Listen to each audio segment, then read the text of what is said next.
Hey, so I guess it's time to start learning some movie battles. Before we go into the game though, I think we have to go through some of the very basic steps so you can get the most out of the game in terms of controls and setups and stuff. I'll go through them fairly quickly, but I guess you can always go back to them when you need some extra help. So, of course, you'll probably want to click on Profile and pick your name.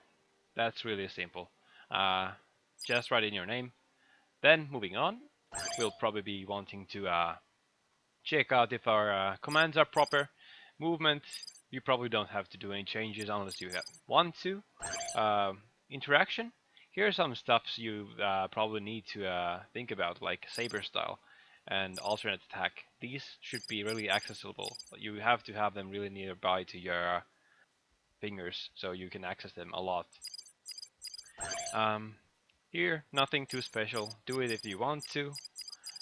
One thing worth noting though, you have to check this one out. There's a reload button in this game. Unlike the original Jedi Academy, this game has reloadable weapons. I recommend you to find this one. And here are some of the more special ones that Movie Battles uses. The class specials are usually special abilities that the classes can activate. Have those bound to buttons that are really close to your fingers in the standard playing position you have. F and G are mine. They're kind of bad. I would probably recommend Q and E, for instance. Class configuration is the button you will be using to open your class loadout menu. I recommend having that handy as well. I have it at 7. That might be even too close. Maybe F10 could be good. Something that is kind of far away, but still something you can reach fairly quickly if you want to. Enlarged minimap could be nice for your noobs as well, because you will probably get lost in the map at some point. Force power binds is something you probably don't have to explore until you actually learn how to play Jedi. But that will be a topic for a later discussion, I suppose. Mouse, you don't need to touch this unless you really want to tweak the sensitivity.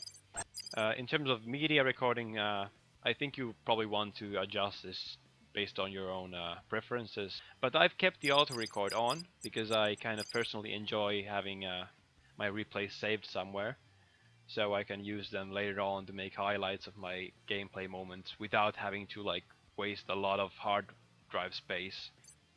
And once all this is concluded, you probably also want to do some stuff in the setup, like adjust your resolution. So pick your favorite resolution or the one your monitor supports and go with that. More so, just adjust the brightness to your preference, and if you have a bad computer, turn off dynamic lights and dynamic low, and also disable the sky. These things will help you when it comes to computer performance. Sounds, nothing too special. There's also a very high option, but the sounds kind of sound really ugly to me, at least when you're using very high, so I have that off. And the game options, you'll probably also want to keep the team overlay on. It will help you see what your teammates are doing, where they're going. Under visual options, there's one really key thing you probably want to turn on, and that's the bright glows on the grenades. This will allow you to see grenades way better than the default setting, which is subtle, which just doesn't work that well if you want to see the grenades incoming. And if you're having computer problems or just want to have less clutter in your gameplay, put the enhanced effects on normal instead of high, because high has a lot of smoke and debris, which will just obstruct your view and slow down your game. And moving on, there's something you'll probably want to look at when you're playing with a widescreen monitor, which is the field of view options here and the widescreen UI. These will help your game look a bit nicer. The UI won't be as stretched with the widescreen UI turned on, and the widescreen field of view turned on will also help with the camera being too close to the character in third person. So you'll probably also want to set the network options to these values, because the default values are optimized for 56K modems, and I don't think that's your internet connection necessarily. And I think that covers the basics of having a good setup for the game. And once you're done with that, you might want to explore some of the library as well. It will have some nice tips and tricks. And now we can make a nice transition to the playing of the game by clicking on play and clicking join. And I'll briefly explain the server list for you. So, what we have here, here's the map name, very self-descriptive. Player count, yes, okay, but this might be confusing. So, here we have the game type the server is on. Open refers to the Battle Royale mode of MB2, which basically allows you to play as any character of the Star Wars universe we have in the game. And it's probably the most common as well.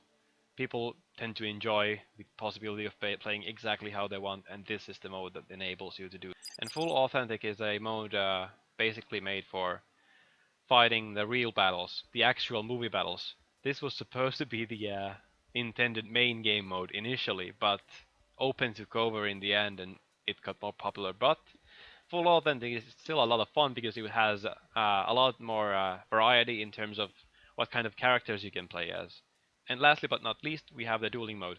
This is where players will be able to hone their skills in the lightsaber combat. That's something you probably will do a bit later, at least in my tutorial set, because I recommend playing as a soldier first. So, now that we know the game modes, and now that we understand all that basic stuff, we're ready to join the server. And if you ever seem to have any problems seeing any servers in the list, I recommend checking us out on moviebattles.org and seeing if there's something wrong with the master server list, or if there's any alternatives available that will show you the list of the servers. Let's just hop in the game and see how it goes, right? See you in the next video.